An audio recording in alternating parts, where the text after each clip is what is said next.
And a good Monday morning to you. Welcome into the Nick Craig Show, streaming live on YouTube, Rumble, and X. So don't forget that you can take the show with you 24/7 in your favorite podcast app. Just search for the Nick Craig Show wherever you get your shows, whether that be Apple Podcasts, Google Play, Spotify, and take it with you on demand on your own time. Hopefully you had a nice weekend, a pretty nice one across southeastern North Carolina. You can also text in this morning at 910-377-6425. That's 910-377-6425. And get your comments in on the live program this morning. Well, mentioning the weather, things are not going to be great across, at least in the later afternoon, across southeastern North Carolina today. We do have a pretty substantial risk of some severe weather. Looking at the latest details out of the Storm Prediction Center, they're based out of Norman, Oklahoma. The Cape Fear region is split under both a slight and enhanced risk of severe storms. The timeline, well, there's actually a little bit of rain moving through the area right now. Looking at radar right now, some rain showers moving through the northern half of New Hanover, the southern and eastern halves of Pender County right now, and we will have some strong showers and storms that move through later today. You can see this line as it stands right now, currently on the Mississippi-Alabama border. These showers and storms will progress east throughout the day today, and then will progress into our region through the late afternoon and evening hours. Maybe a double shot, might get some rain in the midday, but then the higher risk of some severe storms will be in the latter half of the afternoon and evening hours. We do have a 5% tornado risk and the chance of some hail and some wind damage as well. So be advised if you've got plans going on this afternoon and evening. We could be dealing with some pretty nasty weather across the region. It is the final day of March, heading deeper into spring, and it is unfortunately that time of year. So just be advised if you've got anything going on in the afternoon and evening hours today. Well, the big news are a couple of big stories over the weekend, taking us to Washington, D.C. A direct quote from the president. He is, quote, pissed off with Vladimir Putin over lack of peace progress, according to a report. And this is being reported all across the world this morning. President Trump, not mincing any words, he's pissed off at Russian President Vladimir Putin for lashing out at President Vladimir Zelensky of Ukraine over the weekend. Trump told that to NBC News in an interview yesterday. Trump told NBC that he was, quote, frustrated with Putin for not moving forward in the right direction towards a peace agreement with Ukraine.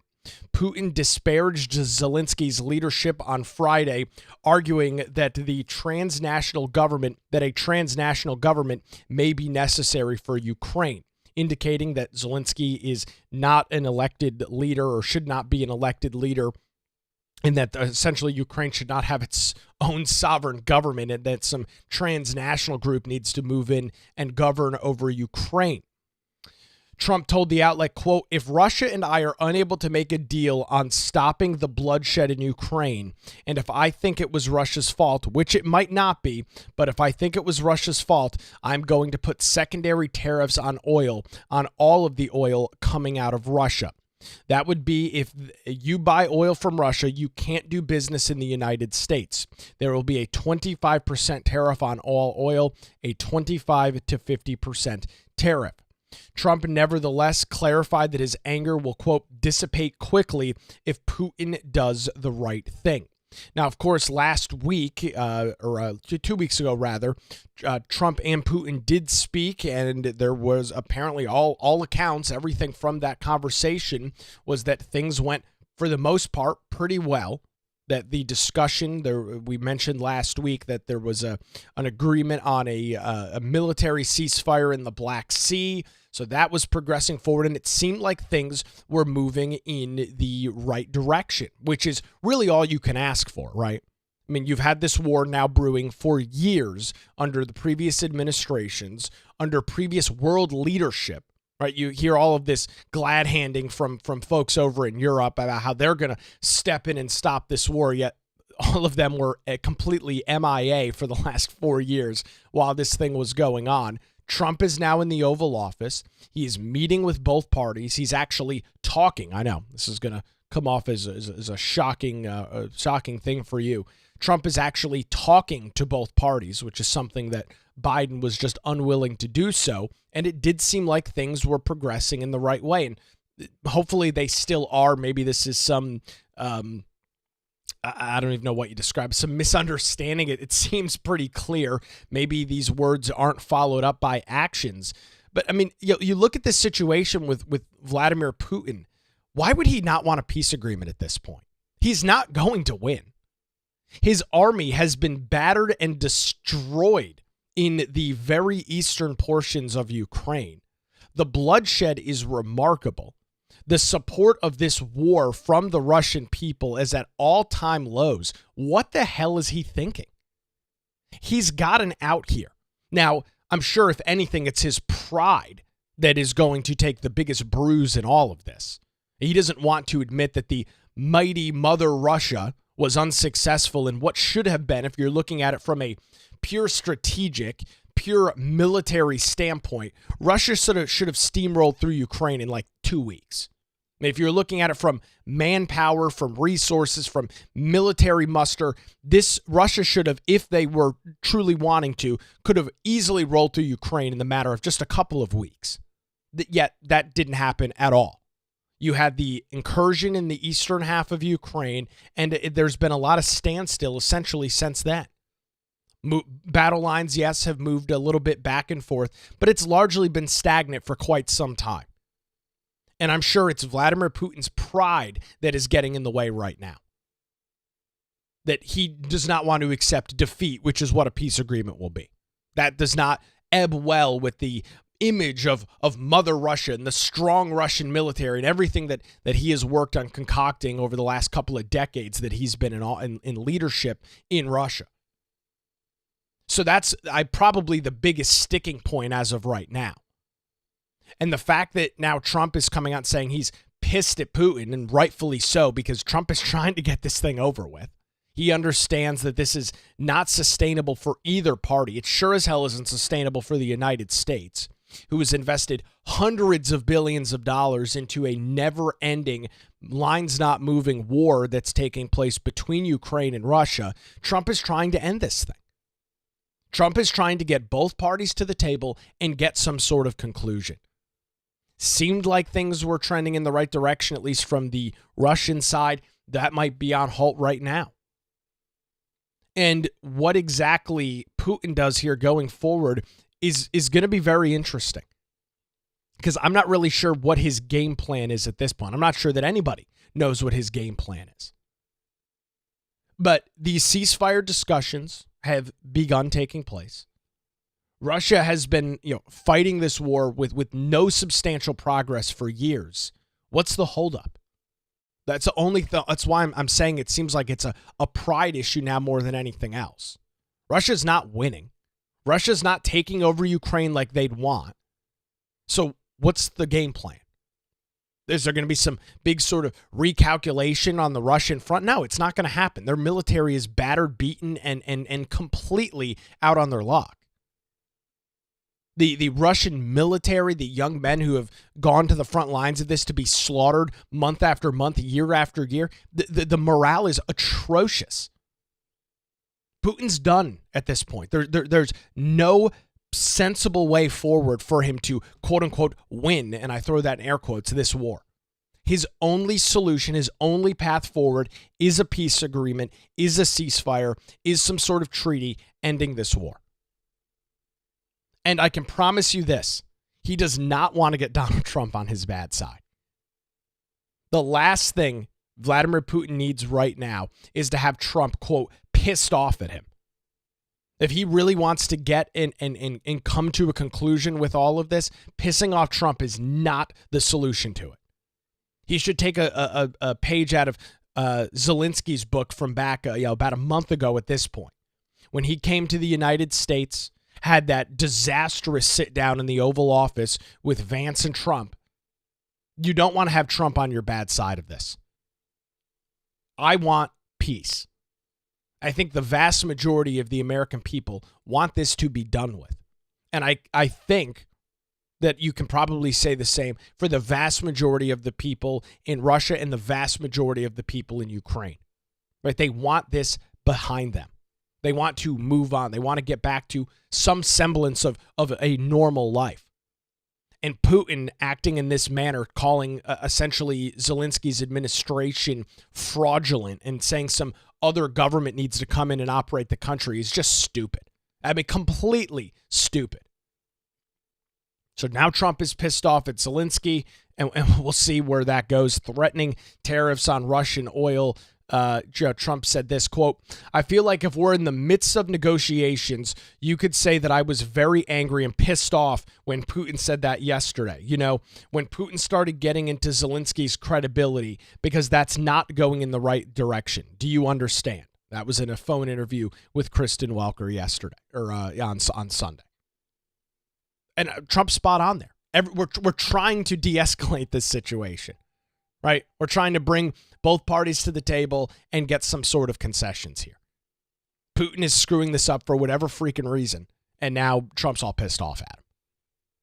Which, I'll just kind of mention this in passing, by the way. This doesn't really add up with the whole Trump's a Russian puppet thing, right? That the left continues to promote day in and day out. If Trump is Vladimir Putin and Russia's puppet, why would he be pissed off at what Putin is saying and threatening more sanctions on Russian oil? You guys see how your nonsensical narratives fall apart pretty quickly when the rubber meets the road? Like when you've got a guy like Trump who is actually trying to negotiate some sort of peace agreement. When you've got a president that's actually trying to get everybody to the table and find out how we end this thing. Your really weak, stupid nonsense. It falls apart very, very rapidly. And so you're seeing that take place right now. Trump very angry and, quote, pissed off at Vladimir Putin in Russia this morning. So that is the detail we're tracking there. On the other side of the equation, we've got Trump also apparently ticked off with Zelensky because now he's trying to back out of this mineral rights agreement. This was a press gaggle that took place yesterday evening. Trump aboard Air Force One talking to media. Let's take a listen to this. Zelensky, by the way, I see he's trying to back out of the rare earth deal. And if he does that, he's got some problems, big problems. We made a deal on rare earth. And now he's saying, well, I want to renegotiate the deal. He wants to be a member of NATO. Well, he was never going to be a member of NATO. He understands that. So if he's looking to renegotiate the deal, he's got big problems. So both sides of this seemingly screwing the pooch on one form or another. Zelensky once again trying to go back and try and change the ground rules of the discussion that has taken place between the United States as well as the Ukrainian government, who, by the way, signed off on the mineral rights agreement. The whole reason that Zelensky was here in the United States, what was it, like 3 weeks ago, 4 weeks ago, whatever it was, you had the administration in Ukraine sign off on this mineral rights agreement, which would give the United States a vested interest in the success of Ukraine going forward. It would give the United States a reason to have not necessarily individuals on the ground. I don't think that's a good idea at all, and I don't know that that's what's being alluded to, but it would give the United States a vested interest in Ukraine's recovery, taking over some percentage of mineral rights in Ukraine. Zelensky's talking about, well, what's going to stop Russia from just doing this again? Well, having U.S. and having a vested interest in your country would be one of those reasons. But now Zelensky apparently is trying to walk back on that deal.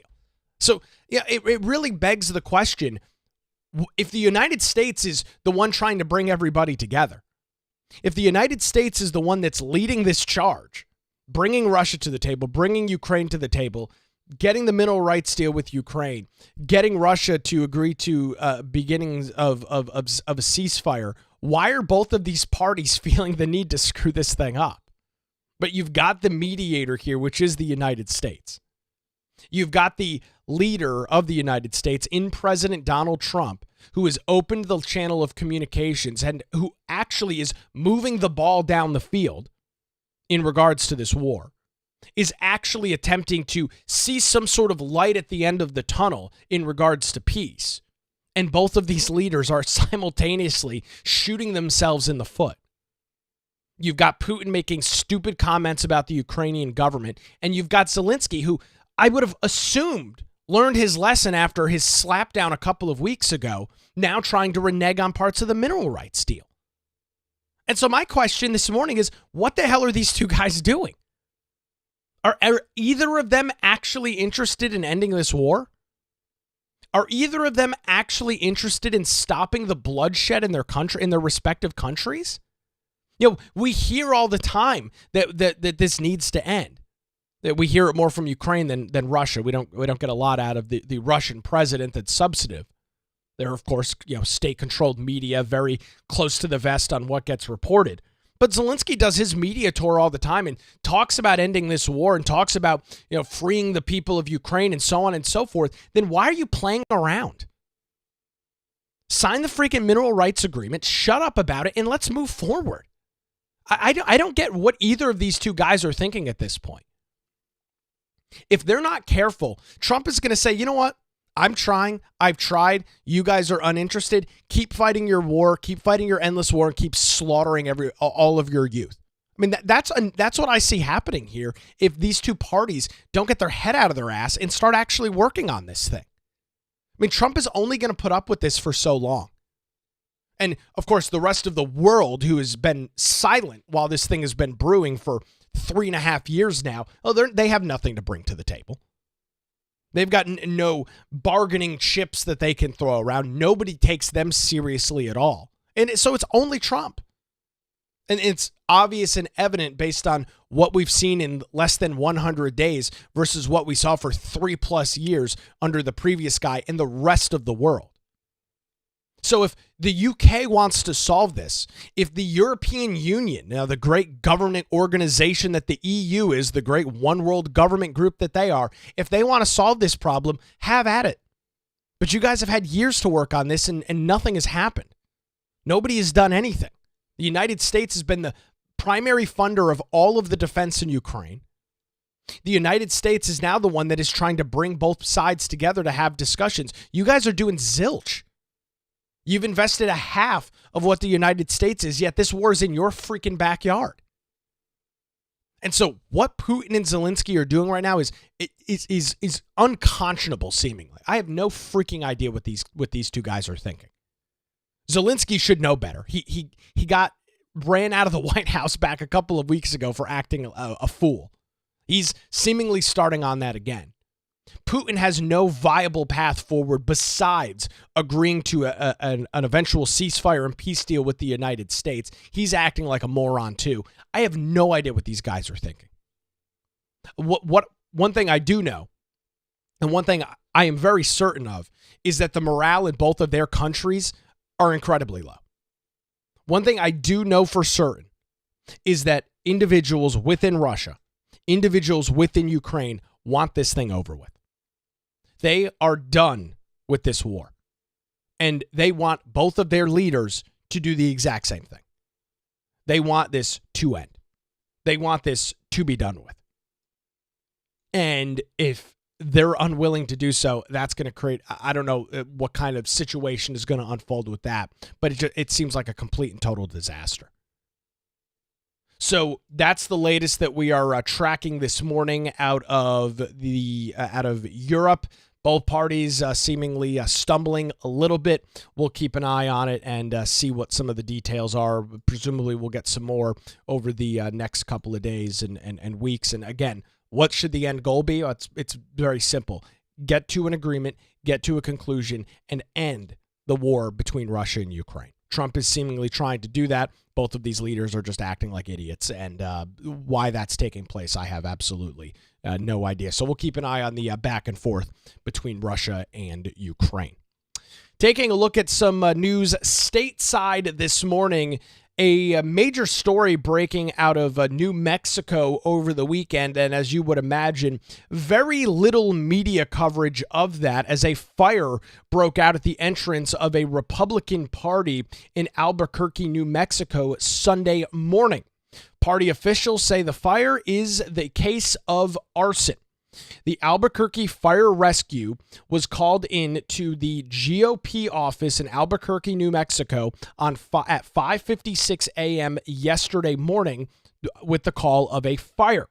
Firefighters got the fire under control, fortunately, within just a couple of minutes, and they reported that the entranceway suffered severe damage, fire and smoke damage throughout the building.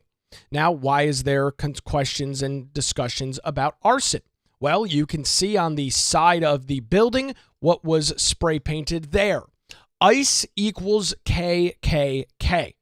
That's what was spray painted on the side of the building.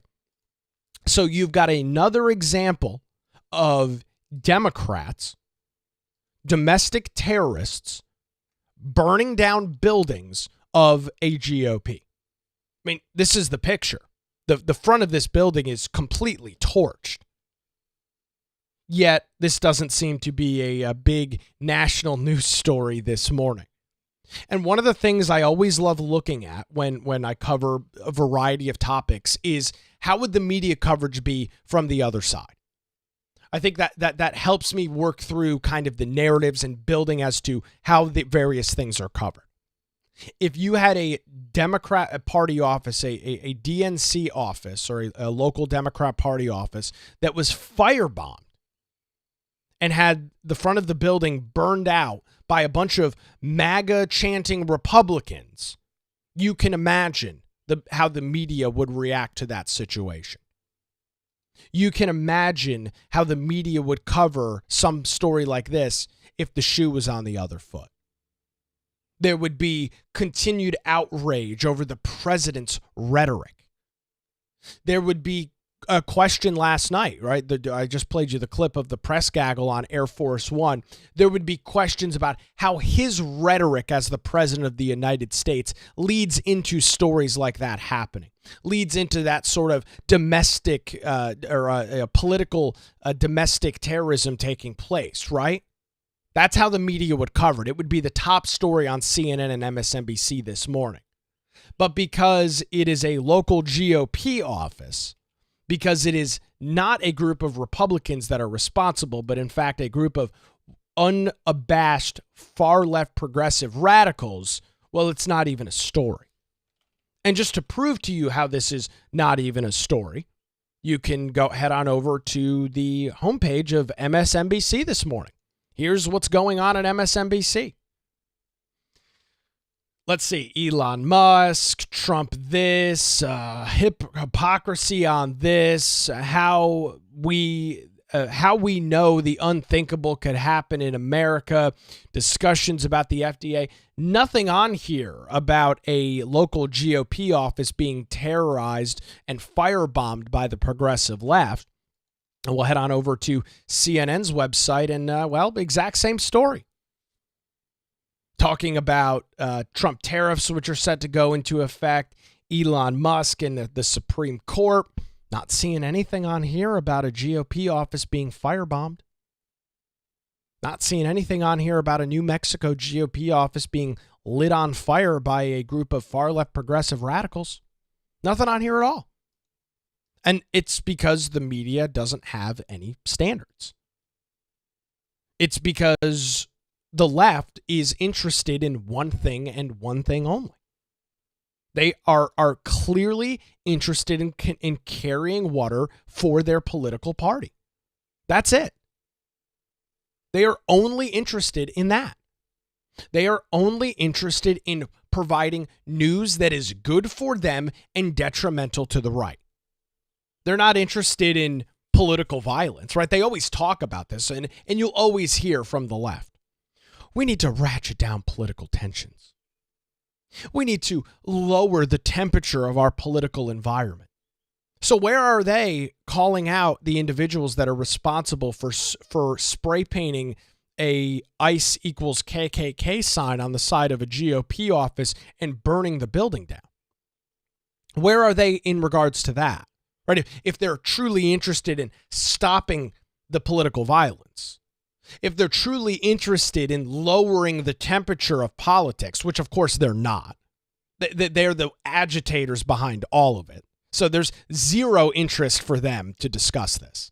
There's zero incentive for them to actually lower the political back and forth that's going on because it bolsters their point, right? It gives them the outrage culture in which they can operate in. So they are complete and total hypocrites. They've got no interest in doing anything of the sort. It is political gaslighting and pandering to try and win over points with the middle of the American voting population so that the Democrats can say, oh, we're really the ones that are trying to simmer things down. We're the ones that are trying to bring a sense of normalcy and peace back to America. But you guys are the ones that are allowing this to take place. You guys are the ones that are lending your voice, lending your platform to the far left wing of the Democrat Party that is stoking the fear in the individuals that carry out these acts. Right? Do not let that get lost on you. It is the media organizations that are not covering this morning, that do not have this as a top story, MSNBC and CNN combined, that are the ones that are lending their platform that allows this to take place. They are complicit in the kind of rhetoric that has allowed Democrats to believe that this is an acceptable way to go forward. That believe this is an appropriate way to deal with our political disagreements. We do have, in fact, political disagreements.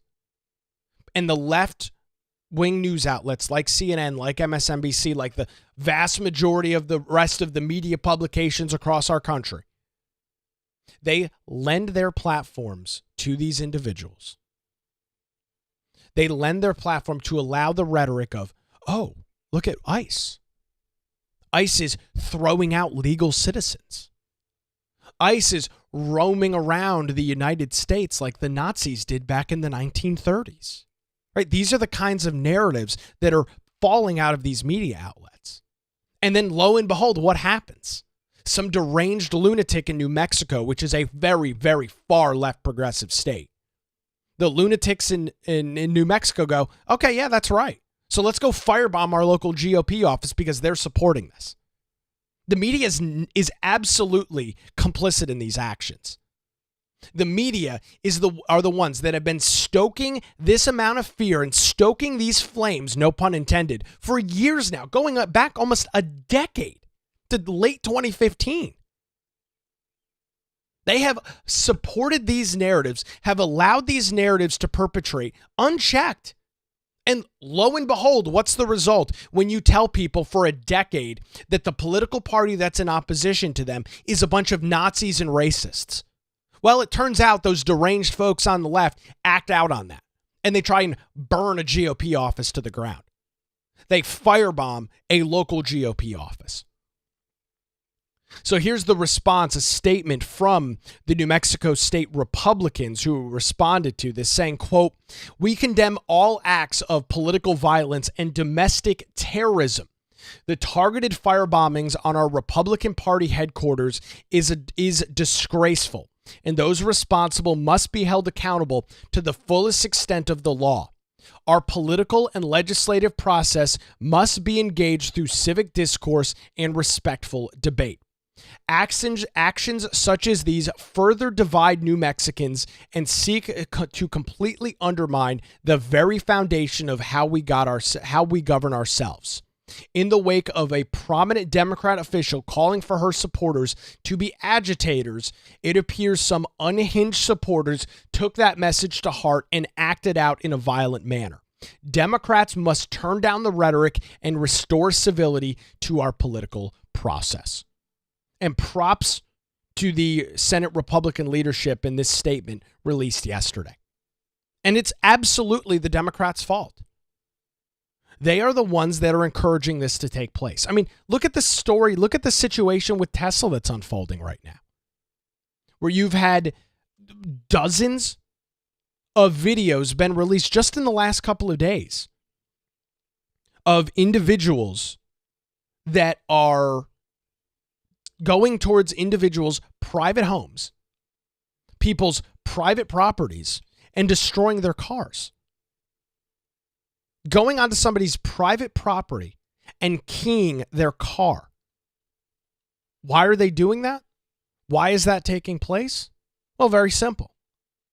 Because the left has made it a point to now demonize somebody like Elon Musk. Has decided to demonize individuals that drive an electric vehicle, specifically that one that happens to be a Tesla. And this is taking place because the left continues to propagate this narrative. The left continues to allow this narrative, to allow these messages to go forward. And so if anybody is responsible for this, it's the Democrat Party. They are allowing this to take place and they don't care because they believe it is getting to some ends of their political environment. You just scroll through Twitter. I just searched for Tesla on X. Here's some deranged lunatic lefty. So old white lady walking past a Tesla in a parking lot and keying the car. This is the Democrat Party. This is what you guys support. This is the messaging and the narrative that you spin out. This is the result. You guys are signing off on this. Now, I believe this is incredibly detrimental to the Democrat Party going forward. I believe this is an incredibly stupid way for them to operate. But they continue to do so. Here's another video. Houston, Texas. Same situation. Look at this jackass. He's keying up this guy's car. You guys are playing a very dangerous game right now. You guys are playing a very, very dangerous political game. You lost. Your messages suck.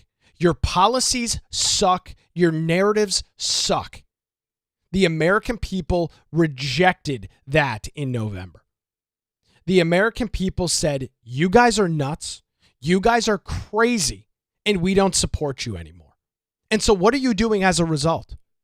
You are ginning up a bunch of fear-mongered narratives in your supporters, in your base, to now go out and commit acts of political violence against your political opponents. This is what you are encouraging. Here's another video for you. Look at this.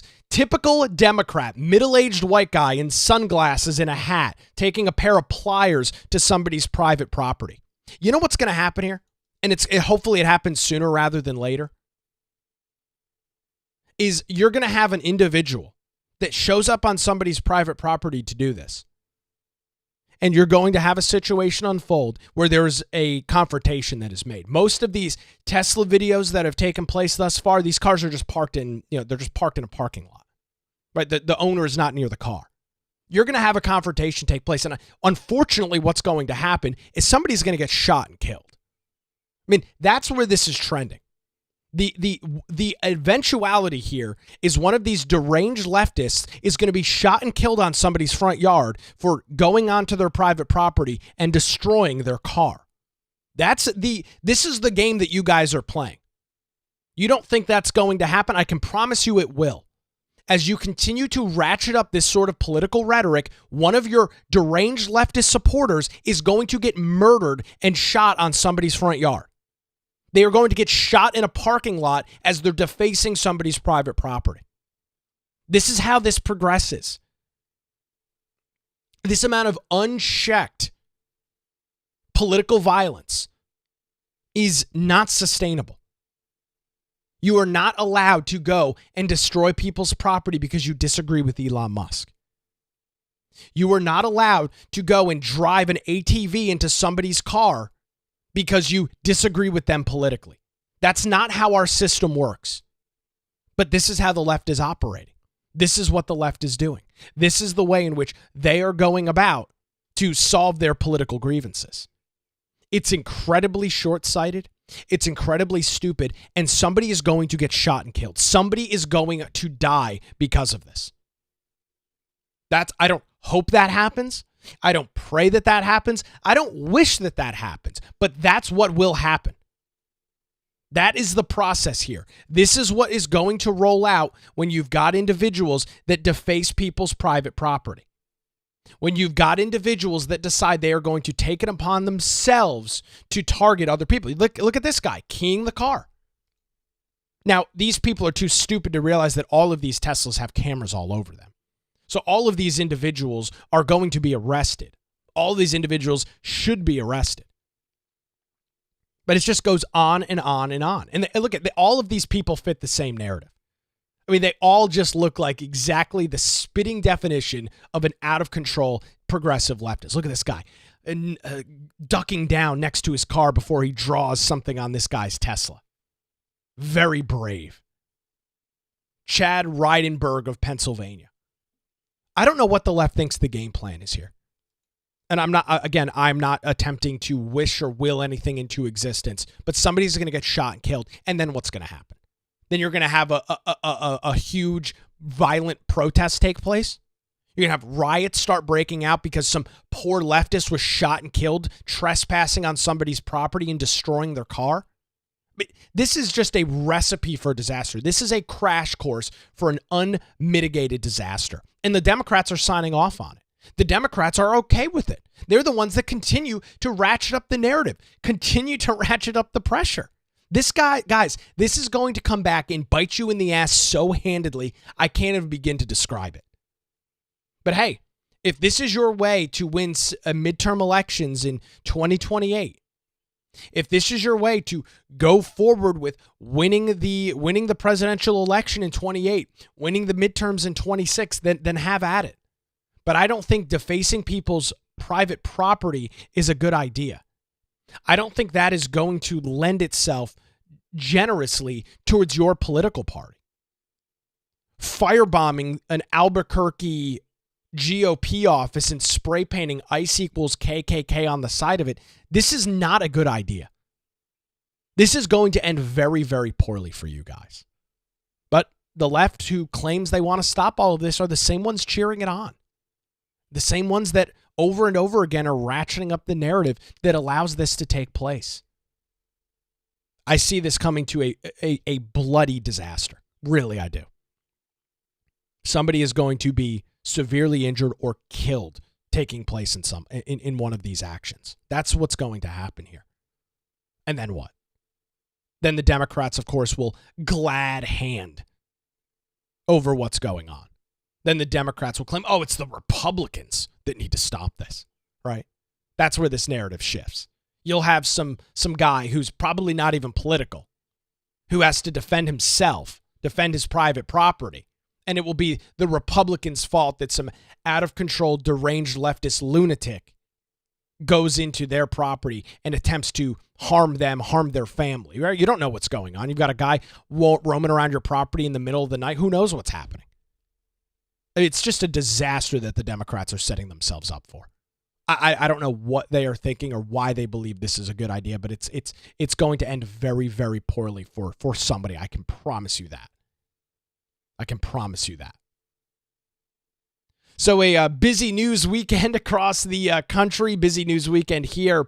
Coming up, I've got a very interesting interview. It's a little long, but I think it's worth going forth and listening to. Susie Wiles, the White House Chief of Staff, did a long-form sit-down with Wilmington native Laura Trump over the weekend. I've got some clips of that coming up here in just a few minutes. I want to remind you that if you would like to get access to daily show notes, including everything that we talk about on the show throughout the day, as well as bonus content, including our monthly Zoom chat that happens towards the end of each month, head on over to patreon.com/Nick Craig. That's patreon.com/Nick Craig. $5, $10 a month, a custom amount as well. And you can help support the program financially and get access to some of that bonus content. It's patreon.com/Nick Craig. Appreciate everybody and their continued support of the show. We'll get into this Susie Wiles interview coming up here in just a few minutes. You're listening to The Nick Craig Show, streaming live this morning on YouTube, Rumble, and X.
And welcome back to the Nick Craig Show, Monday morning. Thanks for spending some time with us live, 7 a.m. on YouTube, Rumble, and X, or of course 24/7 if you are listening to the podcast after the fact. Thanks for spending some time with us here this morning. Well, a very lengthy and really informative interview took place over the weekend. Laura Trump, of course, Wrightsville Beach native, has a new show on Fox News called My View, and I think it airs on Saturday nights on the Fox News channel. And she did a long-form sit-down with Susie Wiles, who is the White House chief of staff and ran the Trump 47 campaign. And Susie Wiles is a remarkable story. And I just wanted to play a good chunk of the interview for you this morning because I haven't really seen it all that much on social media. And it's very insightful as to how the administration is going forward and what some of those inner workings are. So I'll turn it over to Laura now. This was a really good interview over the weekend on Fox News Channel. This is the first time I think you've ever sat down for an interview, so thank you for sitting down here with me. First and probably only. It seems like everything is running smoothly, and I wonder from your perspective as White House Chief of Staff, do you find that to be the case, and are you responsible for some of that? You know, the first month we were here, everybody was so thrilled to be here, euphoric about where we were and having won the election and having the president back. Now we're into the time where it's real work. It's really long hours. It's a slog to get his agenda accomplished. I think everybody here that was in the first administration, and they're probably about half and half, brings a maturity and a perspective that they didn't have in 2016. So it's less about a person and more about a mindset, and people, starting with the president, being so comfortable and so sure of what we want to do and accomplish. So it's less about anybody, me or anybody else, and more about a team that really believes in the mission and the man. Well, let me ask you about the man, President Trump. Do you remember the first time you met him? I do.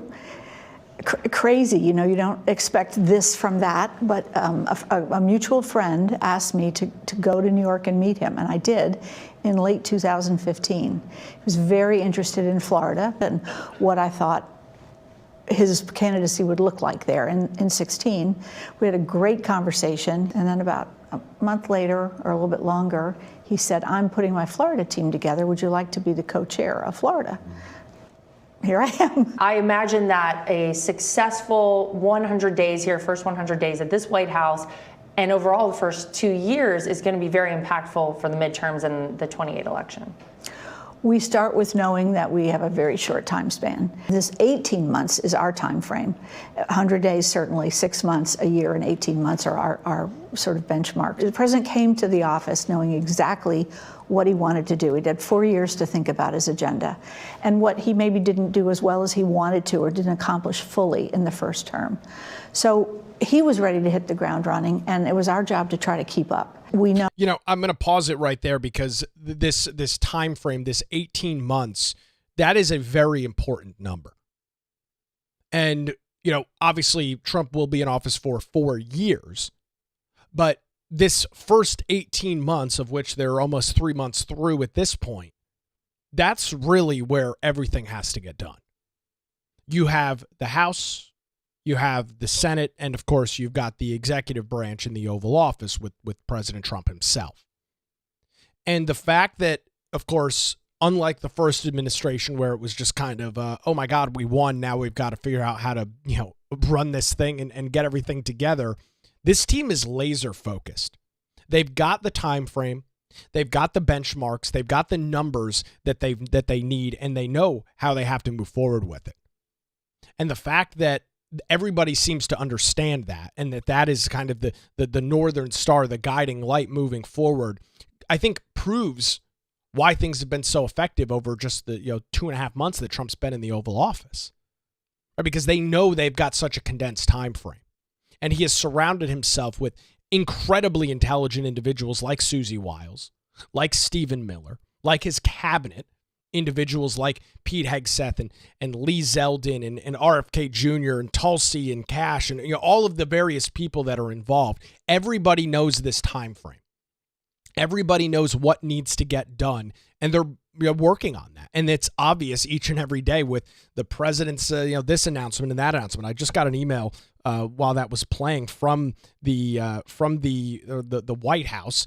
They send out their daily email every day, daily guidance. And, just as what the president's up to today, he's signing executive orders at 1 o'clock in the Oval Office. He's then signing more executive orders at 5:30 this evening. That's going to be open to the press. I mean, so everything is being worked on, and the president is full steam ahead on this.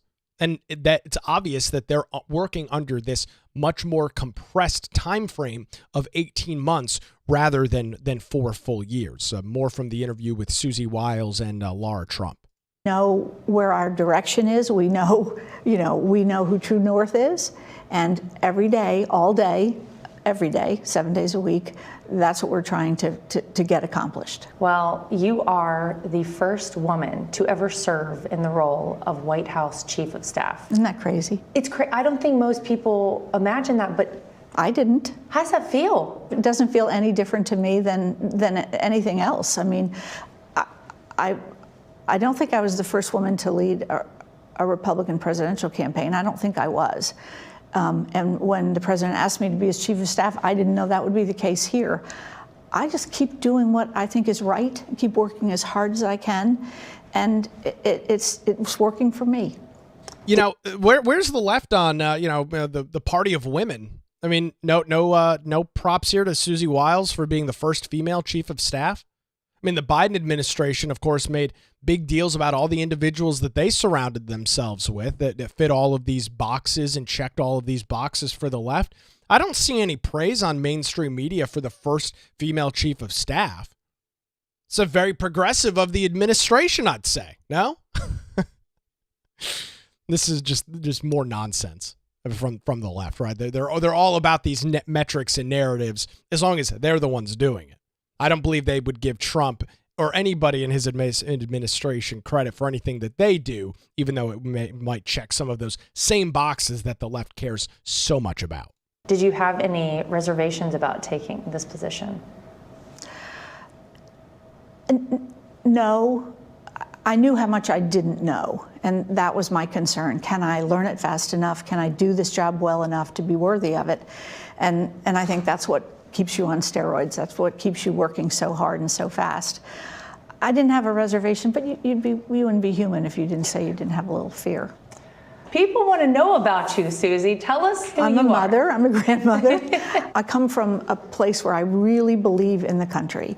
Now, before she continues with that, she's also the daughter of legendary sportscaster Pat Summerall. And she was born Susie Summerall, so her father was Pat Summerall. Like all of us, I've evolved in my philosophy of government. My politics have evolved over time. I was, for most of my career, what we think of as an establishment Republican. Checked the box, didn't really pay much attention to what the candidate stood for, worked for whoever was sort of next in line. And then Donald Trump came along, MAGA came along. It's a whole different way of looking at the way our nation needs to move forward and grow. What made you gravitate towards this lifestyle? Because, it is fast-paced, it's cutthroat, it's very tough to survive in the world of politics. I didn't start out life thinking I would do this, and frankly, I stayed home in Jacksonville, Florida when my kids were growing up so I could be a mom. And when they left home, a couple of people said to me, wouldn't you like to do this on some sort of a national scale? And that was about the same time that I got that call from Donald Trump. So I've been in politics and government virtually my whole life, and just sort of gravitated and graduated to this over the last several years. If you are in Trump world, you are hyper competitive. You want to win. You want people to think what you think and believe what you believe, and mold the country in the way you think best for us, but also for our kids and our grandkids. And so I think that's what kind of keeps me in it. That's what got me in it. That's what keeps me in it. And so I may be quietly competitive, but I'm still competitive. Oh, I saw it throughout the course of the campaign. And I think people noted the change. There was a slight change in the president and the way he operated and the way he kind of would take a second and think through things. People gave you a lot of credit for that, Susie. Before she gets into that is one of the huge things that was noted, or at least I took note of during this last presidential campaign, and even in these first couple of months compared to Trump of 2015, 16, and his first couple of years in the Oval Office. The way in which there's a little bit of a pause, a break before we just shoot from the hip. It is obvious. It is very, very obvious and evident that this administration is far more calculated than he was in 2016. And it makes sense because he's got individuals around him that are much more of that mindset. Susie Wiles and individuals like Stephen Miller are grounding the administration and frankly are probably better people to be surrounding the president than he had in the past. And this is a very, very important thing to note. And it was obvious, and I think it's obvious. It's one of the major reasons that Trump ended up winning. It was a very different candidate in the 24 presidential election than he was in the 2016 election. Been through so much. The lawfare, having been the leader of the free world, having had an assassination attempt, he's a different person than he was. So I really don't think that any one person changed him. I think life experience and who he is changed him. I think he's a better leader now. So I don't know that I had anything to do with that, but I think the country benefits from it. You have very famously sort of tried to take a role out of the spotlight. You have avoided cameras. We all know that. Even the night that President Trump won the election on November 5th, he tried to call you up and you said, I don't want to go up there. Susie likes to stay sort of in the back, let me tell you. The ice baby. We call her the ice baby. You actually come from a famous background because your father, Pat Summerall, was a very famous football player, sportscaster, and you kind of lived through that growing up. So how did that impact the Susie Wiles who we see here today? It impacted me much younger because I did press secretary work for many, many years before I came to this. It is probably a little bit easier to me because I've watched it be done all these years, my growing up years, and then even, I mean, he was a broadcaster on top of the world well into my 30s and 40s. What do you think he'd say about Susie Wiles as chief of staff? I was raised with two brothers who, and I'm a child of the 50s and early 60s and a little child. In those days, the girls didn't always get to do what the boys got to do, and they maybe were treated differently by their parents. I was not. Everything my brothers got, I got. I was encouraged in the same way they were. So I kind of went into the adult world, the professional world, not seeing a distinction. And so I think he'd be proud of that. Your father actually very famously wrote about you in a book and said that it was because of a little bit of tough love from you that he was able to overcome an alcohol addiction. Yeah. I mean, that's remarkable to have your dad say about you. He was a special person who late in his life had a disease. And if you're a child, an adult child, and you can't talk about that, then you need to check yourself. You need to say, why wouldn't I help? If there's something I could say or do that could change this trajectory for the better, why wouldn't I do that? And that's what I did. Well, I think a lot of people hear a story like that and they say, well, maybe it's that little bit of kind of tough love approach that works very well with President Trump. He probably would tell you that. I'm so lucky to have a really good sort of dynamic with him. I'm older, I'm a female, I've been doing this a long time. I've been with him long enough that we have a pretty good, easy thing going. But that doesn't mean I don't wake up every single day and be a little bit on edge to make sure I keep that up and do it right every day. Because that's what he deserves, and that's what the country deserves from us. Do you remember the toughest thing you've ever had to tell him? The 2020 election. Coming to him after the 2020 election in 21 and telling him that what he thought was the circumstance wasn't, which is how I got into all this. He said, well, can you fix it? But he's such a resilient person, and he's seen so much. It's very hard to to surprise him. This is not your first time in a White House. Right. You were here under Ronald Reagan. I was, as a baby. And it's amazing what you don't appreciate as a person that young here. I remember seeing a lot that was going on. I was involved in everything. I did scheduling, but I didn't appreciate where I was. I do now. It's vastly different. And I remember those days, so I make sure the young people here get to experience all there is about working here. There's something every day, every night, and all these people working so hard should experience that. And the president wants that too. Let me ask you about your overall goals for this White House over the next 4 years. What do you have in mind? Right now, we're very invested and involved in a trade conversation. He's trying to settle a war. These are heady, big things that are important, not for now, but for the future. Rebuilding the American economy, getting all these criminals out of our country, peace in the world. I see my job as just sort of keeping the trains on the tracks and running on time here so that the subject matter experts, and particularly the president and the vice president, can do what they need to do to fix the country. What a phenomenal interview there with Susie Wiles. I mean, what an incredible individual she is. You know, her last couple of comments there prior to the, all the big things going on about, embracing the moment while you have it, and even mentioning, there's a lot of young people around me here in the White House, and making sure that they appreciate the moment that they are in, appreciate what's going on in the moment. Those are words to live by. Incredibly wise comments there from Susie Wiles. And again, she's very humble. She's not going to take credit for some of the how do we put this nicely?